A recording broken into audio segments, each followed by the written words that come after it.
Hi there, Nick here from Conservation Careers, and welcome to the podcast. Now, what can 3 decades in one wild place teach us about conservation? Well, in this episode, we sit down with Craig Ralston, who's the Natural England Senior Reserve Manager at Yorkshire's Lower Derwent Valley National Nature Reserve, and we explore his remarkable 30-year journey of restoring landscapes, inspiring communities, and navigating change. Craig shares his reflections on the importance of long-term thinking in conservation and why reconnecting people with place is at the heart of his work. Whether you're starting out or decades in, this episode offers powerful insights into what it means to hold the line for nature. It's a reflective, it's a real world and a deeply inspiring podcast. Enjoy.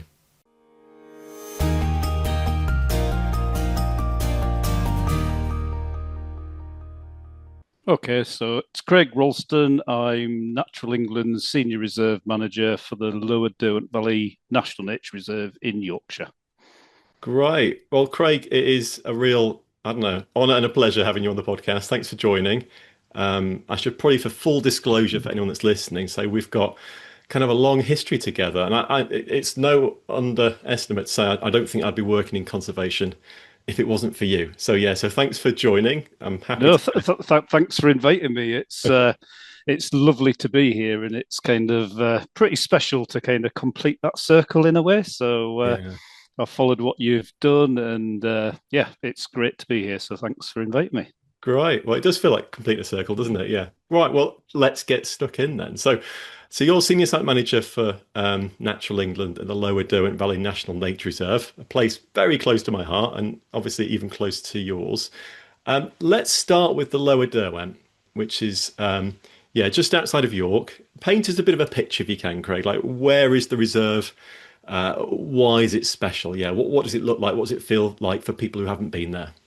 Yeah. So, okay, to set the scene of where we are, we're about 6.5 kilometres southeast of the city of York.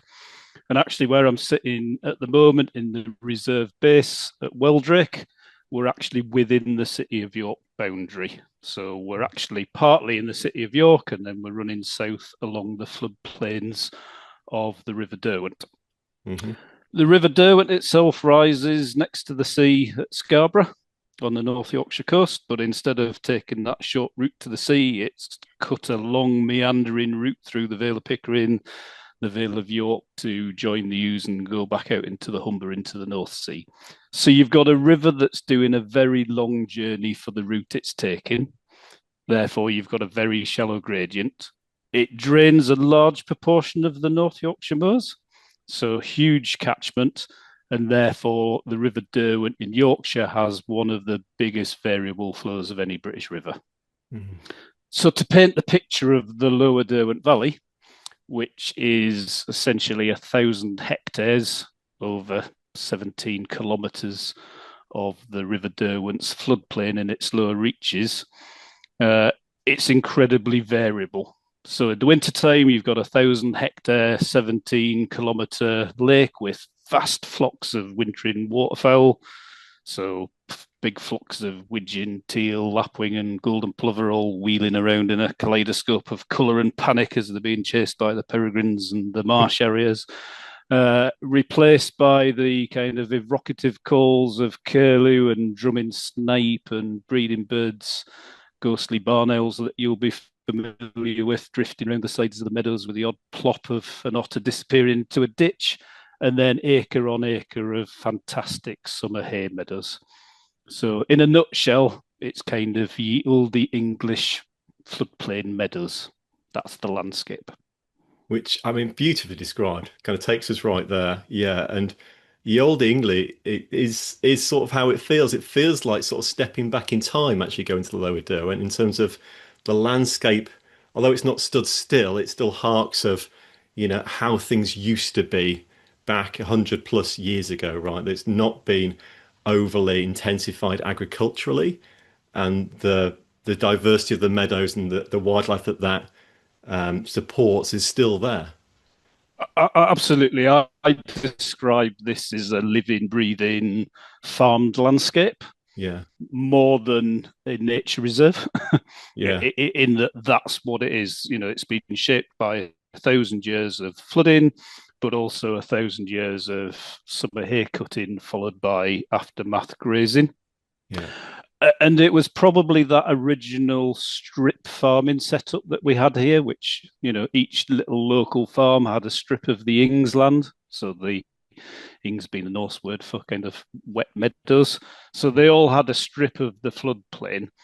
And it was probably that strip farming that safeguarded what we now see as the National Nature Reserve, in that, it allowed nature conservation bodies to be able to get involved and buy strips at a time rather than having to buy a whole 1,000 hectares. Mm.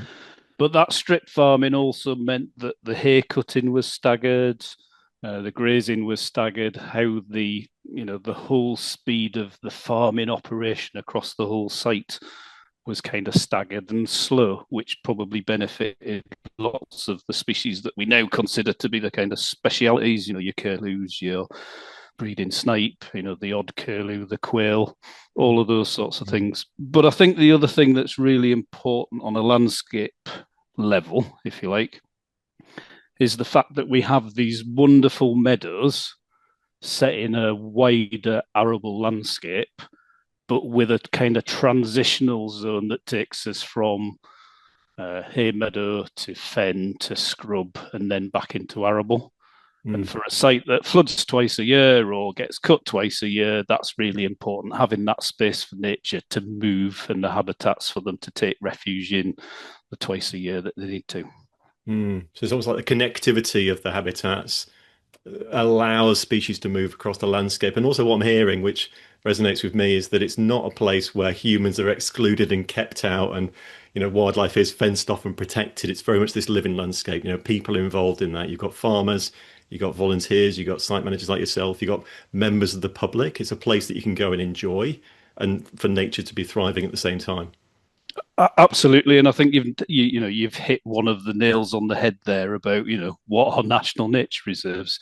Yeah. They're great places for nature. Obviously, that was one of their core purposes, but we have lots more kind of key objectives with them now, and that kind of health benefit, recreation, access to the countryside. And we need people to engage and be reconnected with the natural environment, to care about it, and then to actually go on from there to take action. Because this job of nature recovery and halting declines is too big for any one conservation body to do, or all of us together. We need the whole of society to kind of deliver this ambitious nature recovery we also want. Yeah. So who are the different, you might call them stakeholders, but the different types of people involved in the management of a site like the Lower Derwent? Like, just give us a bit of an idea of the different types of involvement that people have. So, I mean, we've got the conservation players, if you like. So we've got Natural England, we've got the Wildlife Trust. So here it's the Yorkshire Wildlife Trust, Carstairs Countryside Trust, which are a local organisation.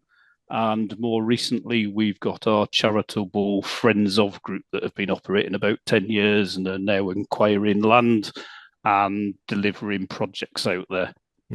You've got the Environment Agency that own the flood banks and kind of manage the river throughout the site. So you've got those typical kind of statutory and conservation bodies. I would then add on to that about 125 individual owner occupiers, the local farming community, those that own some of these strips still, because we don't have all of the site in conservation ownership. So the bits that we don't own have agri-environment schemes and are managed in a kind of larger partnership. But we've got, those people making hay, aftermath grazing. That's all part of the way that this system works. So it's very much a partnership landscape. And then, like you say, a big push on community involvement. So lots of volunteers from local villages. They might be doing kind of general wardening activities. There might be local bird watchers that are doing some of our monitoring work, or lepidopterists or other specialist groups. We might have the practical volunteers that come and help us actually practically manage the site, whether that's scrub clearance or footpath maintenance or managing hides, whatever that might be. a whole range of activities that, without them, this whole kind of system and everything that we do here just wouldn't function. And corporate support as well. Increasingly, the last few years, more and more corporate organisations giving their staff time to do volunteering events. That's a huge help to us. But it also opens up doors for, grants and corporate sponsorships. So really is a very wide and mixed partnership.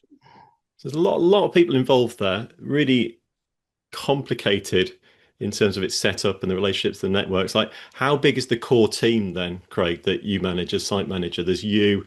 Who else is there in the core? Is it a big team? Are there a number of you? Is it just a few of you?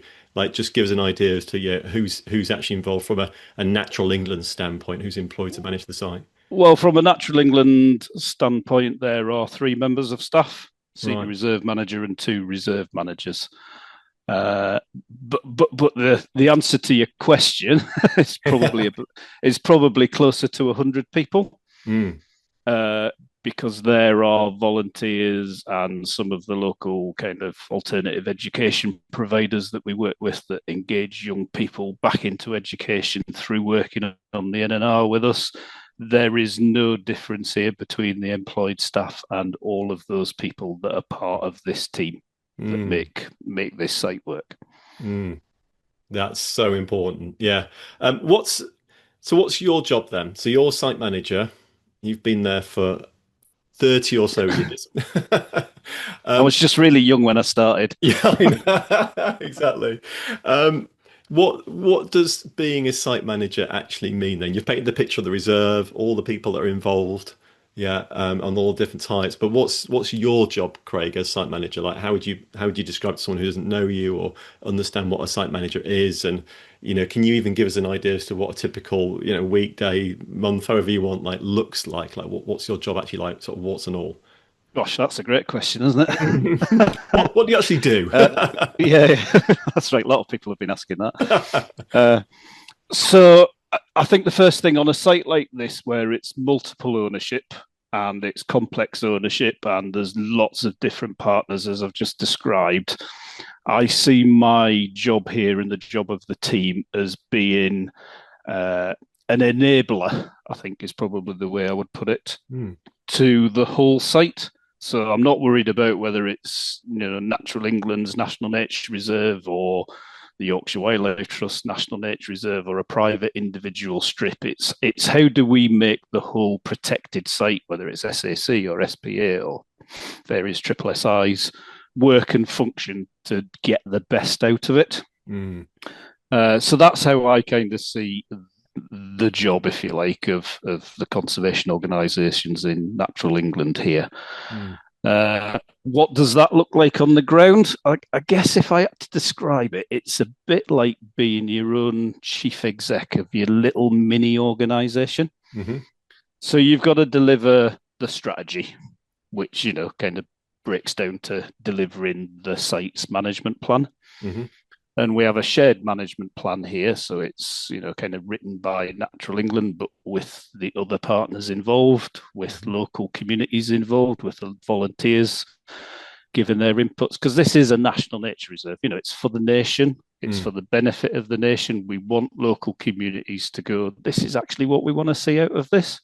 We might not be able to deliver all of it. And we've got our statutory duties to deliver and protect, but let's get a shared approach. So you deliver the strategy, the management plan. You're also managing a fleet of vehicles, managing buildings, your people management. And again, that's not 3 people that work for Natural England. That's, the 100 people that volunteer that are part of the wider team. And I'm really, really kind of keen on the fact that this is a team, and we work together as a team. We, kind of embrace our successes equally as a team. So you've got all of that. You've got finance, kind of managing budgets. But I think my job has probably gone away from delivering within the boundaries of the National Nature Reserve to being much more holistic over the last 10 years. So how does this National Nature Reserve enable nature recovery more widely in the local area? How do we target agri-environment or use the other tools that are available to us to deliver nature conservation and nature recovery? So BNG. That's biodiversity net gain for people. Yes, sorry. Yeah, sorry. Yeah. How do we influence those local nature recovery strategies? How do we take the tools that we've got to actually make wildlife succeed on the NNR, brim over, repopulate the surrounding landscape, and how do we really kind of deliver those Lawton principles of bigger, better, more, and more joined up? So I think that's kind of the kind of, and some of that includes, leading the kind of development around science. What information do we need? Who do we get to deliver it? How do we collect it, and how do we feed that back into the management plans? So that's a kind of general quick summary of what I see the job to be. Yeah, and so important and interesting that you're thinking much wider than just the reserve itself. You're thinking more the landscape scale, you're understanding the national significance of the site and therefore the national responsibility too. Loads of questions I could ask. One, like, what are some of the challenges you're facing as you're asking some of these kind of bigger questions and you're managing the reserve, you're the CEO of this site and the responsibility that brings with it. Like, what are some of the kind of biggest challenges or barriers that you face to really getting done what you want to get done? Oh, another good question. I think it's about resource to a degree. Yeah. And I guess if you spoke to most nature reserve managers, whatever they are, resource is always there. I don't mean that in the typical way of need more budget, I need more staff, I need more vehicles. I don't mean that. I mean how do we, or how do I enable other people to increase the capacity that we've got here? I often joke that austerity was one of the kind of best things that happened to us here. And I need to be careful how I kind of phrase that. But essentially, rather than looking at our reserve budget allocation every year and going, okay, how much have I got? Here's my management plan. How much can I afford to deliver of that plan? I think we had us kind of, it's only a small shift in thinking, but we kind of went, okay, here's a management plan. Here's a budget allocation. Where do we find the rest to deliver everything that we need to do or want to do? And that's quite empowering. In that, we can, have mechanisms that allow us to download grants and external funding that might not be ordinarily available to us. How do we increase our volunteering kind of capacity and therefore the amount of work that we can get done? So I think that's one of the biggest challenges, but equally one of the biggest opportunities, and perhaps some of the things that I'm kind of most impressed with the team here in how they've embraced that. Yeah. And one thing that strikes me as well linked to that is something you mentioned earlier, is that you don't have to be paid to be a core member of the team. Everyone shares in the successes and the challenges faced, on the site. You've and I've seen this and felt this firsthand. You build a strong team.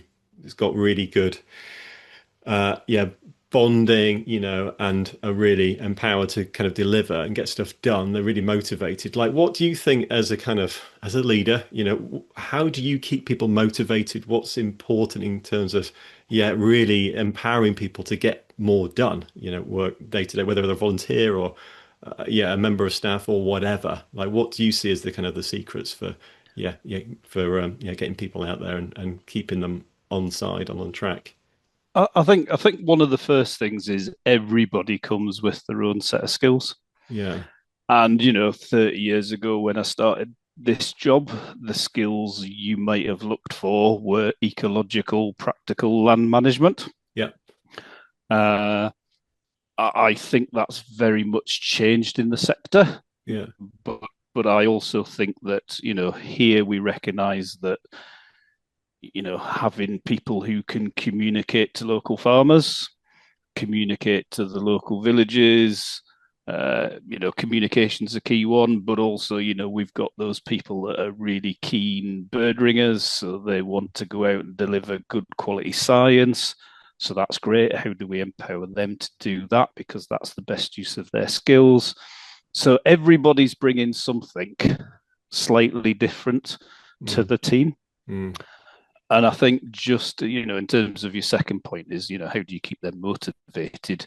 They get to see all the benefits that their work is bringing as part of a team. Mm. And I say this to anybody that comes here from the rest of natural England or the rest of Defra. I'm really lucky. I get to sit in the office overlooking those vast flocks of wintering waterfowl I just described to you as they're getting hassled by the local raptors, or the barn owls drifting over the meadows, or the hobbies hawking dragonflies in early May, whatever it might be. I get to see that on a daily basis, and the look on the kid's face when we show them the moth trap, or we let a baby blue tit go when we've ringed it. But that only happens because of lots of other people doing their jobs, whether it's health and safety, whether it's finance, whatever it might be. So it's very much, taking that step back and that shared appreciation of, what, we're doing some really good stuff here. How do we do more? Yeah, it's really, it's really inspiring to hear. I guess you've got some first-hand experience of that from when you were studying barn owls for your PhD here, and how important that was when we used to take, the local farmers' kids round and show them the barn owl chicks, and that inspires, the next generation to be interested and connected, and hopefully go off and do some actions themselves to help these things. Yeah, it does, absolutely. Yeah, and with my own kids nowadays, it's about getting them involved and showcasing them what's out there, and feeling that connection as well. I'm interested, you mentioned you sat at your desk and you do get to see the hobbies and the peregrines and the barn owls and everything else that goes on right in front of you there, at Weldrake.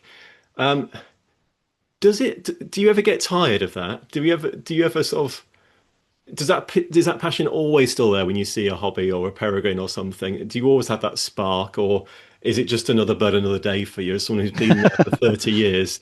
Yeah. How do you feel about that? No, it doesn't. I still get that same buzz pretty much every day that I come in here. It's great. It's a buzz for me, and it's a shared buzz that actually the team are delivering that, and that we can share it with other people. I think some days you kind of find yourself kind of checking yourself, really. We never take it for granted, or I never take it for granted, but you do have to take a step back and go, not everywhere's got as many barn owls as here. Not everywhere's got as many curlew chicks as we've got today. But no, still a huge buzz. And it's constantly changing. Probably when you were here, if we saw a buzzard, once or twice a year, we'd be really excited. We've got 35 pairs around the valley this year. The same with red kites, little egrets now outnumber grey herons. So it's that really interesting thing that the National Nature Reserve may well become important in future years for things that aren't even here yet. And how do we deal with that on a landscape scale? How do we start thinking about what's coming next, and how climate change might impact, and how we adjust our management to kind of accommodate all of those things? Yeah, it's an ever-shifting feast, isn't it? Yeah, and it's something again with restoration and rewilding, these really popular terms nowadays, that you see that actually nature can adapt and change really quickly. If you get conditions right, it can flourish. If you get it wrong, it can diminish rapidly. But for me, it's a constant source of hope about about how nature, given the right circumstances, can really look after itself very well. But I think there's also that thing of we all talk about nature recovery and being one of the most depleted countries in the world, and all of those things. So we're really focused on nature recovery and stopping those declines. But what does that look like for the average person? Mm, Is that coming somewhere like here and seeing 60,000 ducks, spectacularly as it is? mm, Is it somebody coming here and seeing an incredibly rare plant, greater water parsnip or sand leek, or an even rarer, more obscure beetle on its only British site? mm, Or is it actually about how do we take a reserve like this and link it with all the road verges into the local village of Weldrake to get the people there putting up swift foxes, mm. getting more butterflies in the garden, getting more hedgehogs in the garden? How do we use the National Nature Reserve to influence nature recovery that, perhaps wider society thinks about? Yeah, yeah. And it's that the word I'm hearing is like almost like leverage. You've got something, how can you Yeah, make more? You've got more, how can you make it even more? Yeah, and sort of the growth of everything that you do. I want to touch on something that you've mentioned there a couple of times actually in passing is about bird ringing. They call it yep, banding in the States, don't they? It's about yep. catching birds, fitting each bird with a unique ring with a number on it, and then if it's ever caught again or seen again, it helps you to understand where it's gone, how long it's lived, and look at all sorts of life cycle patterns and things like that. You've been doing that as part of a team and collecting data at the Lower Derwent for 30 plus years, right? How have those data been used to help guide, the management of the site, or what lessons have you learned through those process of ringing what must be tens of thousands of birds now? 103,000. Oh, there I you can, go. I can tell you because we've just summarized the results from ringing the 100,000th. Wow, that's Yeah. astounding. Yeah, what have you learned? Like, what stands out from you? Well, at the moment, up until relatively recently, we've been doing the standard BTO rigging of fitting a metal ring on its leg. You send it off, and then, 1 in 10, 1 in 20 get recovered somewhere, either by another ringer or it's picked up dead or whatever. So that's given us, an idea of, I guess, how globally connected this site is. Mm, In that we've had birds from this reserve recovered in 28 different countries. mm, Draw a 5,000 kilometre radius, round the Lower Derwent Valley, round this little bit of York, and that's where our birds are coming to and coming from. So, instantly it puts it into a kind of global context. mm, mm, It's obviously given information on where some of our birds move to more locally, within the UK or even within Yorkshire. So again, that starts to build up the networks of sites, the Lawton principles. How do we join this reserve to the next one? Uh, those sorts of things. But more recently, modern technology is allowing us to really kind of get fine scale data on some of these birds. mm, So a lot of my work now is focused on fitting GPS trackers, for example. mhm. So the birds that spend the day on the reserve, but then go out into the surrounding farm landscape outside the floodplain during the night, we can get good data on those. So actually, we can put the right conservation tools in agri-environment, whatever it is, to make sure that those feeding areas are still protected. Mm, And likewise, the other way around, we've got birds that are out there feeding during the day that come onto the site and roost at night. mhm. So it's really understanding that. And I think that's twofold. It's great data for me because I can then feed that into my management plan. How Mm, do I manage the site for some of these birds? How do we target, as I've said, the tools in the surrounding landscape to kind of make more space for nature? yeah. But it's also an incredibly good engagement tool. It allows us to tell stories about Mm, these birds to local communities or international communities, if you like, about the amazing journeys these birds undertake and why it's so important that we protect the 4 fields that they need to get them from Africa to Iceland every year. yeah. Yeah. And on that bird, I was going to actually ask as well, also, you're talking there about the Wimbrel, aren't you? Which I is, was, yes. yeah, a bird that passes through quite similar to the curlew, but does these long migratory passages right from Africa right up to, let's say, the Arctic Circle. And through studying them, you've found that the Derwent's particularly important, but you've uncovered some things about birds and where they're going locally as well, which you maybe wouldn't have known otherwise. Absolutely. We've kind of unearthed the kind of feeding sites that they have during the day. Mm. The birds are coming into the protected site, so the SPA, the National Nature Reserve, the Triple SI, during the night to sleep. So that's great. The habitat's there, it's protected, they've got that refuge.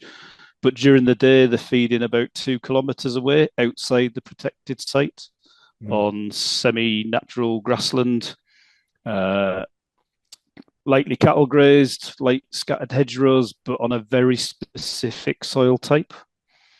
So interestingly, that becomes, really important to know because we can protect those areas. We can work with the local farmers to get them into schemes. We can try to declare some of those or buy some of those or Mm. look at whether they become mitigation for solar farms or development, whatever that might be, to Mm. make sure that those fields for those Wimbrel are still there. And we now know that those birds are basically coming to feed on those fields and roost on the reserve so they can double their body weight in an average of 8 days Mm. to fuel that migration. So Mm. without those fields, it's the same as what would happen if you were, on a plane and you needed to refuel somewhere, but the Mm. airport's closed or the airport's run out of fuel. So it makes it very tangible for people to see what the impacts are of doing nothing. Yeah. And amazing to think of a journey like that, that just a few fields literally can be sustaining, a whole population that are on passage up and down its flyway. Yeah. And Yeah, finding that through GPS tags and other means is yeah. has proven so vital. Yeah. And some of your work on barn owls, radio tracking, understanding habitat use back in the kind of late 90s and early 2000s, that was some of the work that then fed into the prescriptions of agri-environment schemes Mm. and how grass margins were to be managed in order to help small mammal populations and the barn owls that feed on them. So I'm really kind of, I like bird ringing. It's a privilege to handle birds in that way. That's Mm. not lost on me, Mm. but it is a conservation tool Mm. to deliver results that we can then deliver conservation strategies from. Yeah. Yeah. But also a great way to engage people with the stories that gives us. Yeah. Fantastic. I've got so much I want to talk to you about. One thing I want to talk about, it just spills over when I talk to you and you're sharing it today, is your passion, your knowledge, and how that's not diminished even on a day-to-day basis. The birds you see regularly, that to us, to many of us, are really special. For you, they're very common. Where did your passion for nature start, Craig? Like, I know it started at a young age, but was there a moment, or how did you get into nature and wildlife, and particularly birds? I think it was family. I think it was my dad mainly. Yeah. My first bird that I've got on my list is a great spotted woodpecker on the back garden fence, probably about aged 4 or 5. Yeah. And that just really caught my imagination. We were always outside. I was always kind of practical. I always wanted to help with the garden or building a new pond or planting a new hedge. And then I think when I was 8, we moved from Newcastle, where I was born, down to York, and we lived in one of the local villages. Hmm. And I discovered the reserve, although it wasn't a national nature reserve then. It was a couple of small little local wildlife trust reserves. Mm. And I was just blown away by the place. There was something about those big open landscapes with all of the wildlife I described, those big flocks of wintering birds. And one particular night, as the sun was setting and the mist was kind of rising off the ground, there was a herd of hooper swans came bugling in from the meadows from the north, obviously fresh in from Iceland, and they just glided down and landed on the floodwater. And just that one moment really kind of thought, wow, these birds set off yesterday from Iceland. They're here now. I'd love to work in a job that looks after them or helps collect information to look after them. And I think that's the journey Mm. that started it, really. And 30 years or more later, yeah, here you are doing the job that is very much designed for you, really, or you're designed for it. What when you look back at your career so far, 30 odd years, what have been, well, first let's start at the beginning. So how did you go from that, passion as a child into your first role in sort of paid conservation work? Like, what was that transition? What did you do that helped you to get there? So I got in touch with the local warden, Hmm. having met him a few times on site, Tim Dixon. Uh, he was incredibly supportive, so he got me doing survey work and volunteering as a kind of 15, 16-year-old. I ended up going to York University, Yeah. even though I lived in one of the local villages. My mum and dad moved away. Uh, so, so make of that Got what what you going will. they are. Yeah. That's right. So I still got to kind of go to university, but stay on my local patch, I guess. Mm. So I got the chance whilst doing an ecology, conservation, and environment degree at York with some of my kind of heroes, I guess, names like Alistair Fitter, whose Mm. plant books I had, these great lecturers, Mm. uh, to take a year away in industry. And the reserve manager, senior reserve manager at the time, Tim, said, "Well, why don't you come and have a placement with us for a year Mm. with English nature on the National Nature Reserve?" So that's what I did. Uh, Tim somehow managed to get the money and keep me going for a year or so. And then I kind of stayed on after that, went back to university, but finished my degree, kind of took annual leave for exams and lectures and that sort of thing. And, that was the start of my kind of career, if you like. So I've been really lucky. I've worked hard, I guess, as a Mm. volunteer. I tried to make myself as indispensable or as useful as possible. Mm. But I knew, some people, the right people, that gave me a break and gave me a leg up, and that's where I've got today. And I find, great pleasure from hopefully paying that forward again with giving other people the break or the leg up that I was lucky enough to get. Yeah. Yeah. Which I can say personally you have, and I'm sure you've helped hundreds of other people through volunteering through their careers over your career so far. When you look at when you look at your entry into the field, you did a degree at York, you also got lots Yeah. of practical experience. What do you think's more important to people nowadays if they wanted to follow in your footsteps into practical site management? Is it to get a good academic qualification? Should they go and get a degree or a master's or something else? Or is practical experience much more important? Is it volunteering? Is it training? Or is it a bit of everything? Like, where would you throw your effort? I think it is a bit of everything. I think you Mm. need that kind of academic kind of baseline understanding, perhaps even if you don't realize it at the time. Some of the lectures I was sat in thinking, "Oh, I'm surely not going to use this," but it's surprising what I have pulled on over the years, even if I can't remember some of it now. But I think that kind of volunteering practical background is really useful and helpful as well. Mm. Uh, but above all, I think when I'm kind of certainly looking through application forms or people are coming to me, is it, I'm kind of looking for that thirst, that enthusiasm, that drive, that this is what I really want to do. Mm. In terms of what subjects to study or what skills you might look for. As I kind of mentioned before, I think the skills now are so much broader Mm. than they were 30 years ago. In that, yes, it could be practical, ecological, but it could be, a focus on comms or science or mapping or a whole range of, different things today that were probably different 30 years ago. Mm. Yeah, it almost feels like the sector has opened up a lot the last 10, 20 years, and that the skills we need are more diverse and varied than ever before. And therefore, there's almost a place for everyone as well in their skill set too. Yeah, I mean, on one level, what we've got here, we're managing a national nature reserve floodplain system with lots of special wildlife. Yep. But equally, the site itself is delivering great ecosystem services.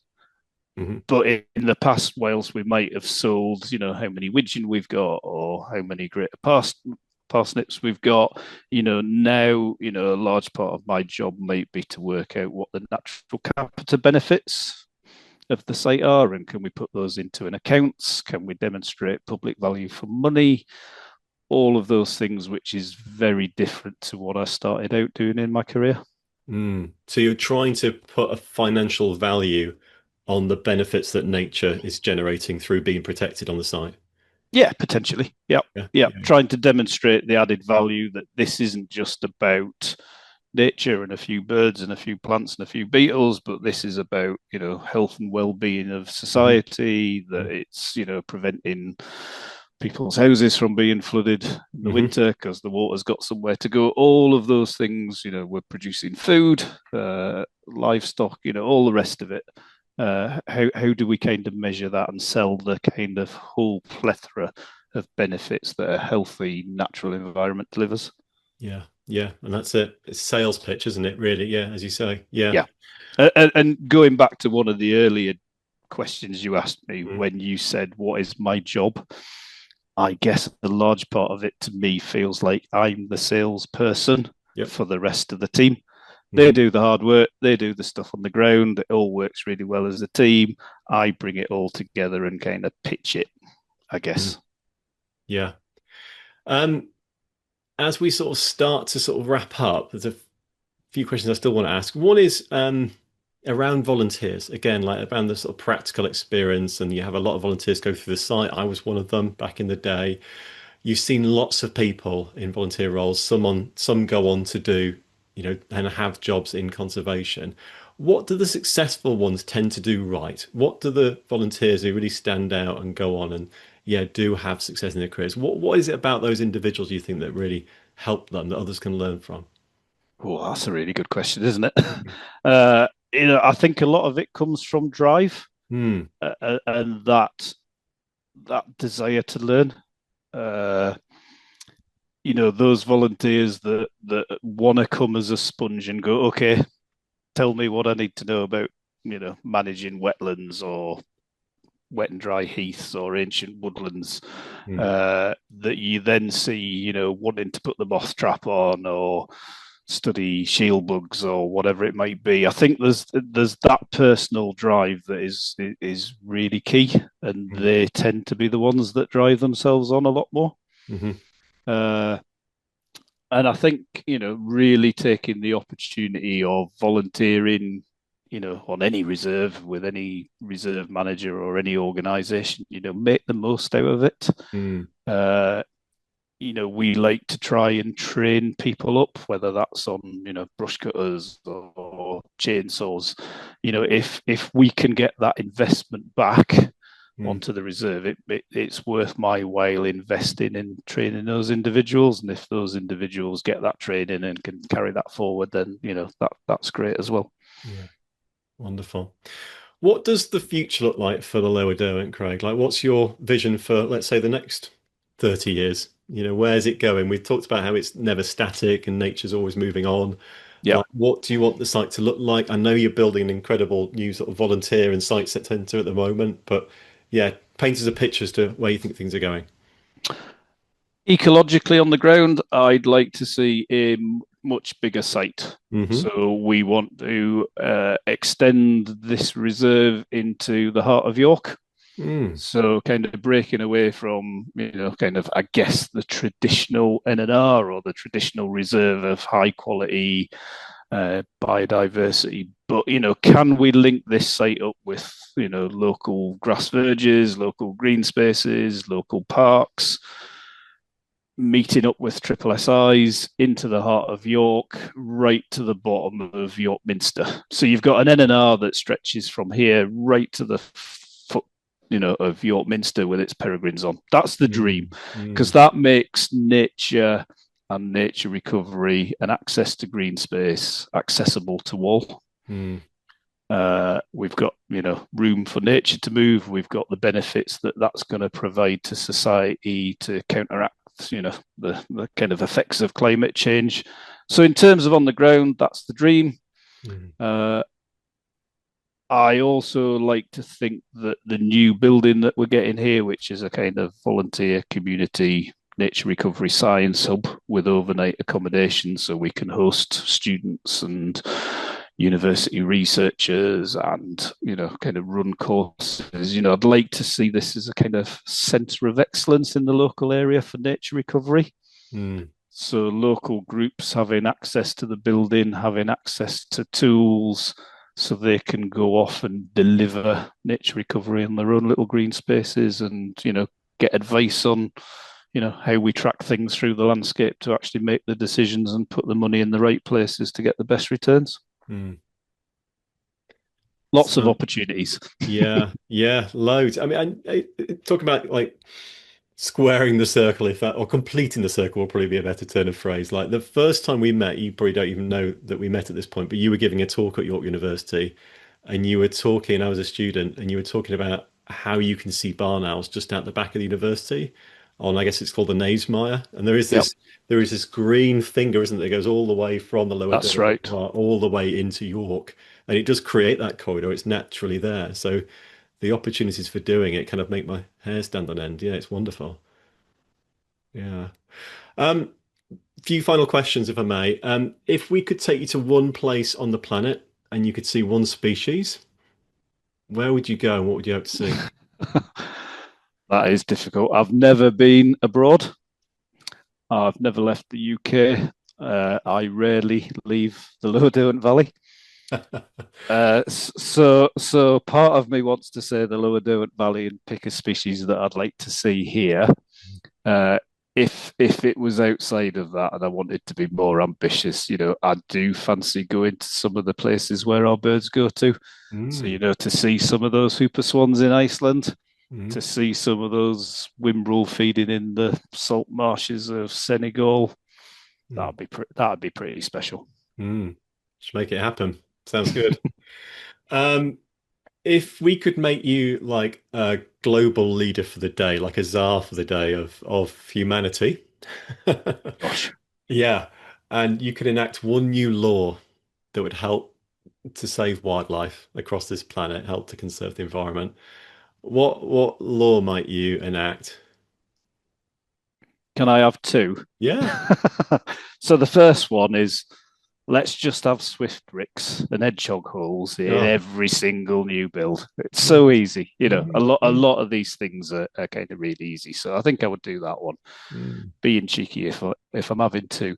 I think the one I'd really like, and I don't know what the law would be and what it would look like, but the outcome would be to kind of effectively take a step back and how do we reset where we've got to? So we know that investing in the natural environment, would actually save in the long run money. We spend on the NHS because people would be kind of healthier, we'd have better health and well-being. We know that the ecosystem services that a good natural environment would deliver would offset some of the costs of flood damage and all of those things, food resilience. mm, It's fundamental to the growth agenda as well. If we want growth, we've got to have a natural, healthy natural environment. mm, So I would have some sort of law that reset that so we could start that process forward mm, because it seems so important, but actually getting to the point where we reset seems quite tricky. mm. Amazing. Love it. And yes to both, particularly Swift Thank boxes you. as well. Like why? That's probably easier to achieve in the first Yeah, instance. it's just a few quid, isn't it, per build and get them Yeah. done. Yeah. Um, last question. Are you hopeful for the future of wildlife and the environment? We hear lots of doom and gloom. We see the global picture, we see wildlife biodiversity in decline, whatever you want to call it. We see lots of local wins as well and calls for hope. But how do you feel about the future of wildlife? I am hopeful, genuinely, I am. There are some big challenges. I'm a big believer that, challenges are just opportunities dressed in a different way. Mm, My favorite quote is that one. Not quite sure where it's come from, but it's they didn't know it was impossible, so they carried on and did it. I mm, think it might be Mark Twain, and I think that's really powerful that if you don't actually think that, it's impossible, then just get it done, carry on. So I am hopeful. I think things are improving. I think, we've turned a corner in terms of, people's perceptions on these things. So, yeah. Amazing. Well, on that hopeful note, Craig, thank you so much for jumping on the podcast. It's been That's really okay. fun talking to you. Thanks for your Nice time. to catch up again. Yeah, likewise. Yeah. And if people want to find out more about your work or the Lower Derwent or indeed Natural England, or people want to get involved and help them support your work, where should they go? Where should we send them? Specifically about the Lower Derwent Valley, give it a Google. Lower Derwent Valley or other search engines are available, but we have, a blog, a Facebook, we're on Twitter. You'll find out lots of information about the work that we're up to and, the recent sightings and all of those sorts of things. So that's a great place to start. Yeah, wonderful. Okay, thanks again, Craig. It's been great. Brilliant. Cheers, Nick.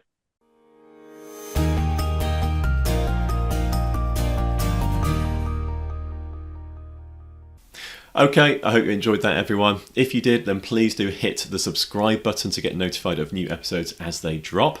And also, please give us a rating or a review because it really helps us to get in front of more people, and we really enjoy reading them all. As you'll have heard, our podcasts are now recorded in front of a live audience who sit in and listen to the chat, and then after the mics are turned off, they get a chance to talk to the host, to share their thoughts, and also to ask questions. It's a really great format. If you'd like to be in the audience, all you need to do is join the Conservation Careers Academy.